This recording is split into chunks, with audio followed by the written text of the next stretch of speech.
This is your news source evening bulletin for today, Wednesday, the 8th day of September in the year 2021.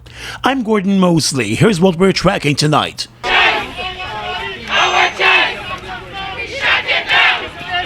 shut it down! Our body! Our choice! Our body! Our choice! We are not lab rats! We are not lab rats! We are not lab rats! We are not lab rats! Hundreds of teachers, backed by supporters, gathered outside the Ministry of Education and Brickdam today in a loud protest against the government's vaccination policy, which has seen unvaccinated teachers and other public servants who failed to produce a negative COVID-19 test result being locked out of their workplaces. The protest today marked the beginning of an initial 3-day strike action called by the Guyana Teachers Union. The GTU and its members agreed to the strike action last night during a virtual meeting. The Education Ministry is not happy with the strike and the protests and has called out the teachers as uncaring and unconscionable over the move. Outside the Education Minister's office, the masked teachers and their supporters said the government must rethink its vaccination policy and allow teachers to make the choice to be vaccinated against COVID-19 rather than be forced to take the vaccine. The GTU's position is that the government should stand the cost for the COVID-19 PCR tests that are being required for teachers who are not vaccinated. More than 50% of the country's public school teachers are unvaccinated. The General Secretary of the Guyana Teachers Union and opposition member of Parliament, Coretta MacDonald, said the vaccination policy needs to be removed. She said it is shameful that the same teachers who were in school last week preparing for classes, and many of them who taught CXC and other common entrance classes in the past months, are now being locked out of the same schools. We are ready to work. All we're asking you to do is to lift the restrictions, honor our obligations, and respect us. That's all we are demanding. If you start doing that today and tomorrow, we are back in the classroom full force on Friday.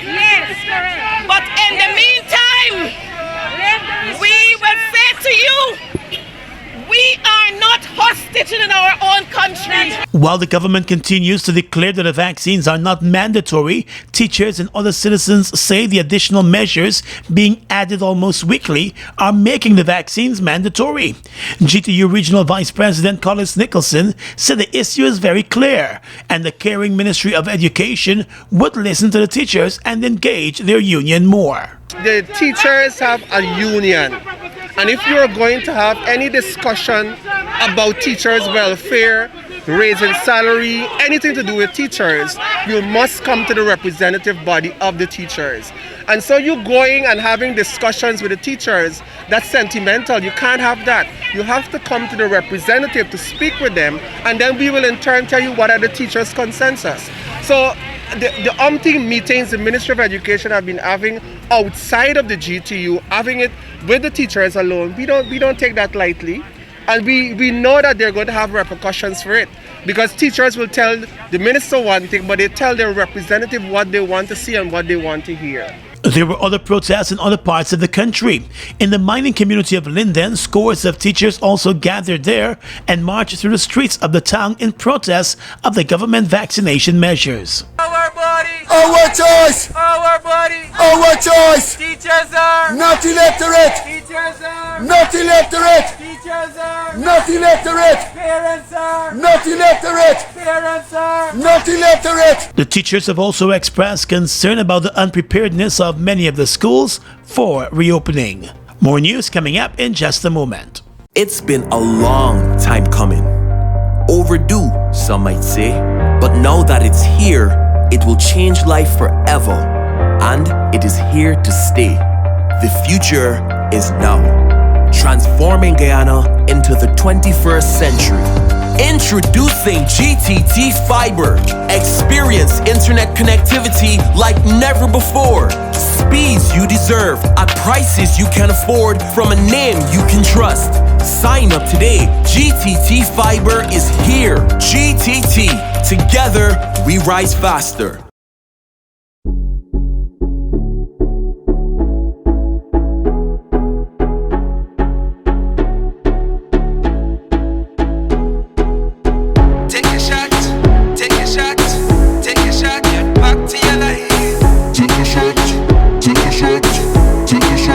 back to your life. Take your shot, take your shot, take your shot, get back to your life. Take your shot, take your shot, take your shot, get back to your life. A message from Republic Bank.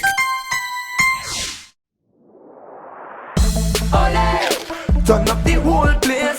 This is not that have a smile on everyone's face. Ole, got the flavor lock. Ole's got it, yes, this is fun's favorite snack. Ole, turn up the flavor now. Ole, turn up the taste, that's good, so wow. Ole's got it anyhow. Ole, turn up the flavor now. Sunshine snacks, Ole, turn up the flavor. Mom, what are you doing with GPL on your list? Child, you forgot I have to pay GPL? You got time with GPL? I have to keep these lights on. The customers who think in that manner and refuse to honor their obligation to GPL are obviously not playing their part in ensuring quality service delivery. So, I will continue to pay my GPL bill on time, every time. I recognize the value of your point, Mom. You were right.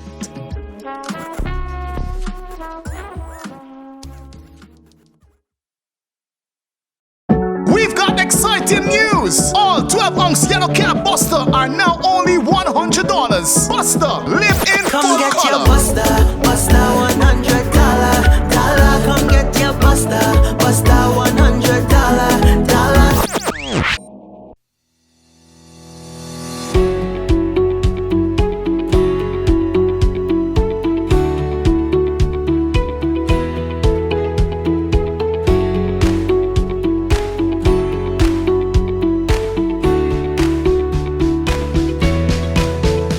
Let GBTI make your dreams of owning a home a reality. Buy or build your home with us. Let us help you to completely outfit your home and make it move-in ready. Need to purchase land? We finance that too. Benefit from our 10% down payment and interest rates as low as 4.25%. Calculated on the reducing balance with up to 30 years to repay. Switch your mortgage to us and learn about benefiting from the equity in your home. Invest wisely. Apply online or call your branch to schedule an appointment. GBTI, we see Guyana through your eyes. Welcome back.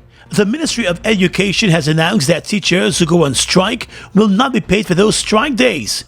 Teachers who are away from their jobs because they are unvaccinated and have not provided that negative COVID-19 test result will also see deductions from their salaries. In a statement last evening, the Education Ministry reminded that all teachers who do not work do not get paid. The ministry said it calls upon the teachers of the country to reject the call by the GTU to strike. In the statement last evening, moments after the Guyana Teachers Union announced its strike plans, the Public Service Ministry also said the government intends to fully abide by the COVID-19 guidelines issued by the Ministry of Health. The Public Service Ministry said employees within the public sector who are absent from work because they refuse to follow the COVID-19 orders will not be paid for those absent days.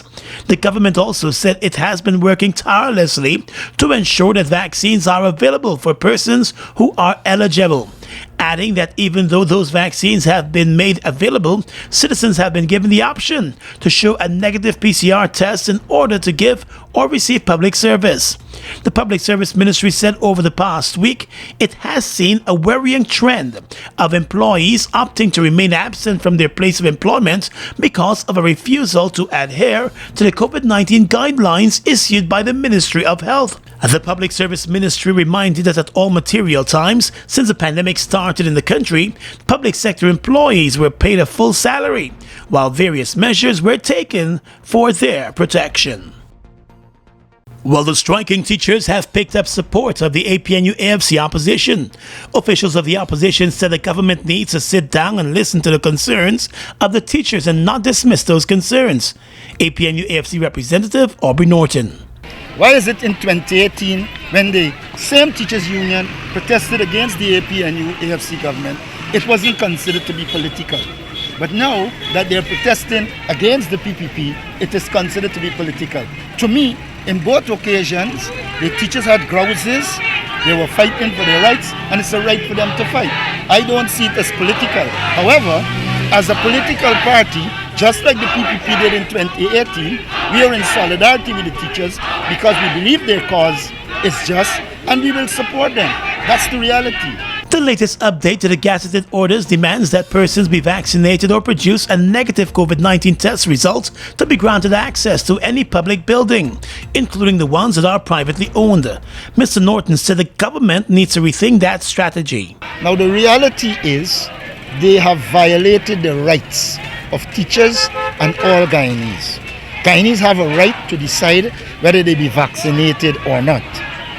And if you listen to the statement or read the statement they put out, either they believe we are stupid or they're stupid. And I know we aren't.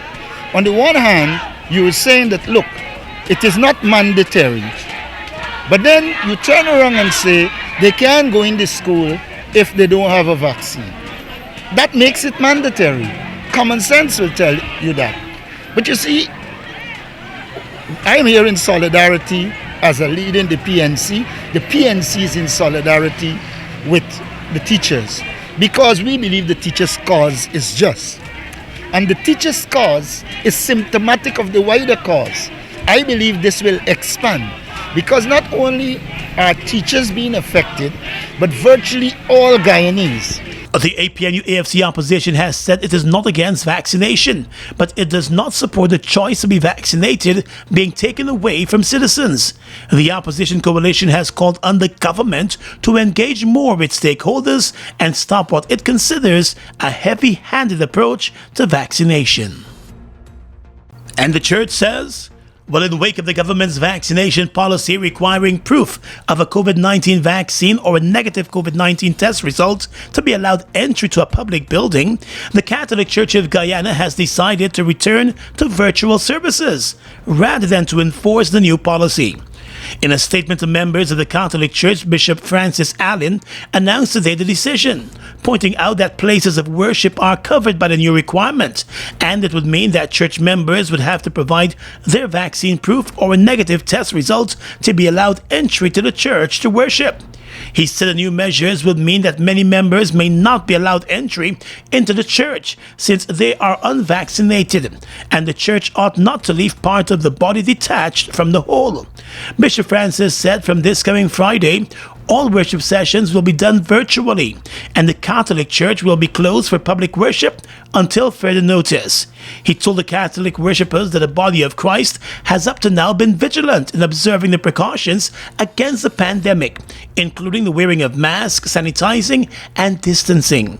He said the science must be trusted as the nation moves to get more persons vaccinated in an effort to reach herd immunity. While encouraging the unvaccinated to reconsider their decision, Bishop Francis Allen said they should act in the common good and remain vigilant.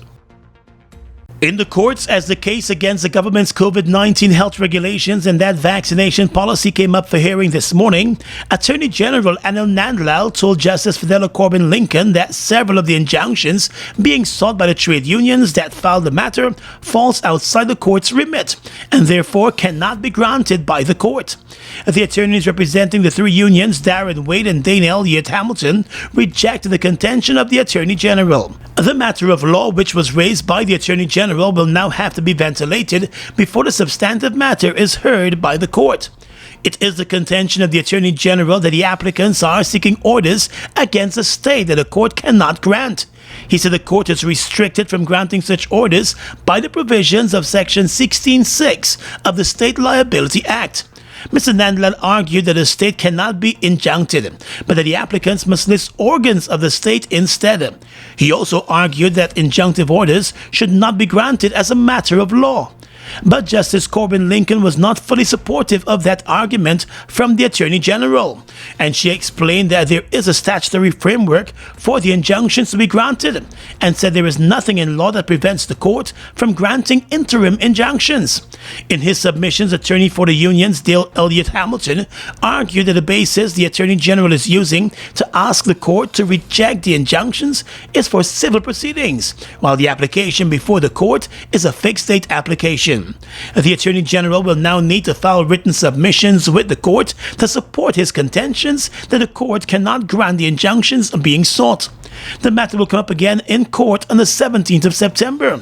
Meanwhile, the lawyers for the three trade unions explained that the matter is urgent because it restricts citizens from going about their day-to-day business. The attorneys sought a commitment from the Attorney General to at least relax some of the measures in the interim, but those requests were denied. The substantive matter on whether the court can reverse the measures issued by the President will come up at a later date. Diplomatic matters report now the Venezuelan government and opposition have taken an official decision to unite around the country's claim of Guyana's Essequibo region, prompting the government of Guyana to again reject the claim.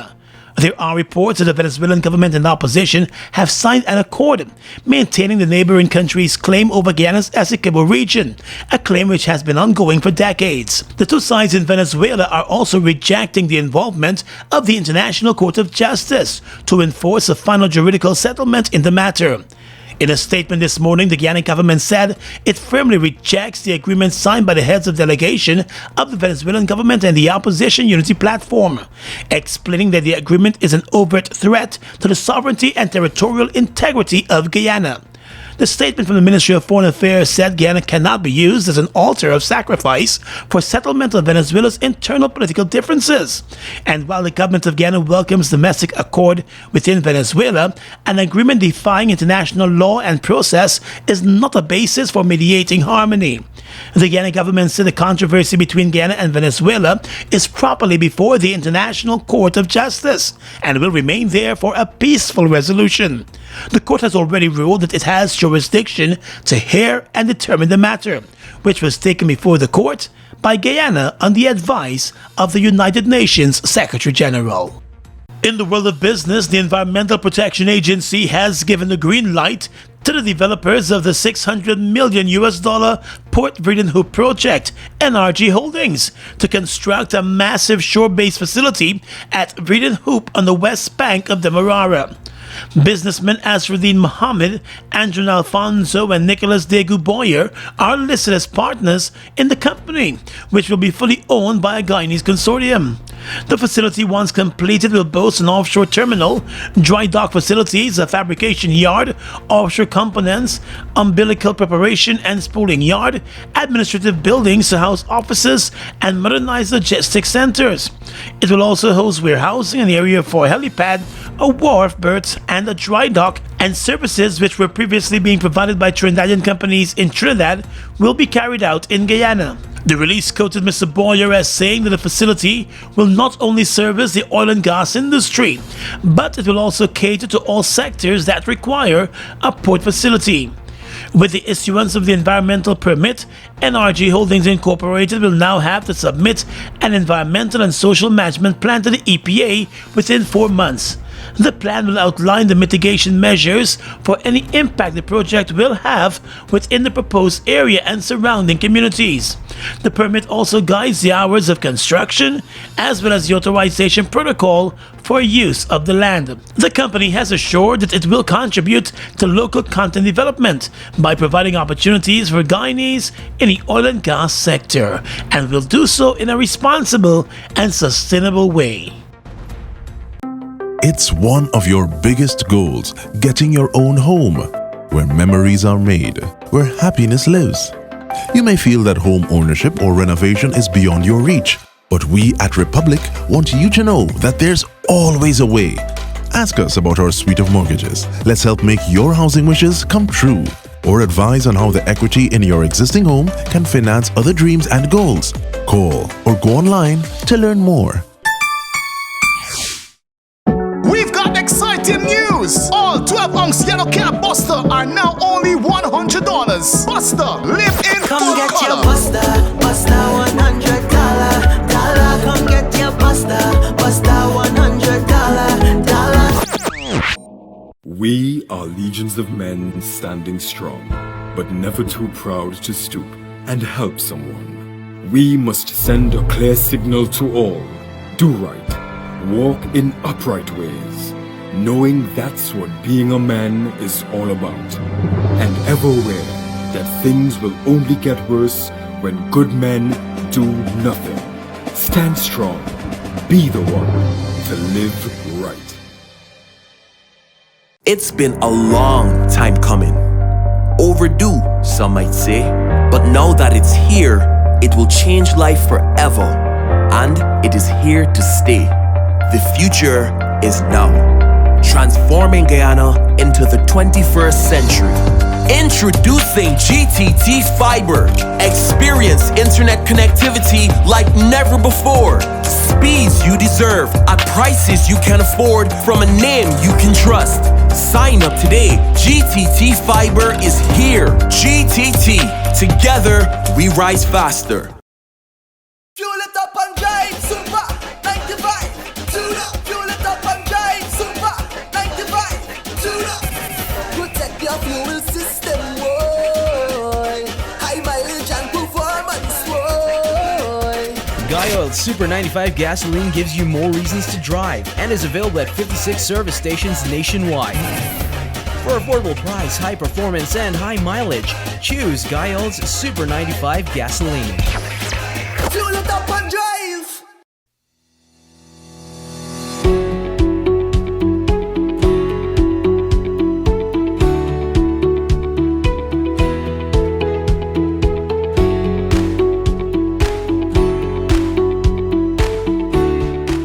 Across the region, Grenada has recorded 7 COVID-19 deaths in a single day. The deceased, all of whom had comorbidities, were confirmed cases of COVID-19, ranging in age from 26 to 85 years. The Ministry of Health in Grenada has confirmed that 5 of the deaths were among patients admitted to the General Hospital, with 1 death at the Princess Alice Hospital and the 7th person dying at home. Data provided by the Ministry of Health indicates that 4 of the deceased are females and 3 males. 4 of the deceased were residents of St. George, while the remaining 3 were from St. Andrew. Health officials have also confirmed that the majority of deaths being recorded is among the unvaccinated in Grenada. The Ministry of Health in Grenada continues to encourage Grenadians to get vaccinated, as this reduces the risk of severe disease, hospitalization, and death attributed to COVID-19. In St. Vincent, a 56-year-old vendor will reappear in a magistrate's court on the 15th of September after she pleaded not guilty to an additional charge of throwing missiles that could have resulted in hurting people who were present in a public place. The woman, Anna Mae Lewis, already faces the charge of wounding Prime Minister Dr. Ralph Gonsalves, who was hit on the head with a missile during a demonstration organized by the main opposition, New Democratic Party, and 2 public sector trade unions back in August. Gonsalves had to be flown to Barbados for treatment. Senior Magistrate Ricky Burnett granted attorney Kay Bacchus-Baptiste a request that her client's station bail be extended. The lawyer had informed the court that a new charge arose out of the same incident that resulted in the wounding charge against Lewis. The attorney said that the first charge against her client is due to be heard on the 15th of September, and she asked that the hearing of the new charge be set for that same date. And finally tonight, international news. In Africa, Guinea has been suspended from the West African Regional Bloc ECOWAS following the coup that overthrew President Alpha Condé on Sunday. The bloc also demanded Mr. Condé's release from custody. Leaders of the 15-nation bloc held a virtual meeting to discuss the coup waged by elite troops led by the 41-year-old Colonel Mande Doumbouya. He accused Mr. Condé, age 83, of rampant corruption and human rights abuses. The deposed president's whereabouts are unclear, although the coup leaders have said he is safe. Guinea is one of the world's biggest producers of bauxite, the raw material for aluminum, and prices have leapt to a 13-year high following the coup. The junta released about 80 political prisoners who had been detained during Mr. Condé's rule. Around 400 people had been imprisoned during protests back in 2020. And that's your News Source Evening Bulletin for tonight. I'm Gordon Mosley, reporting and encouraging you to stay safe.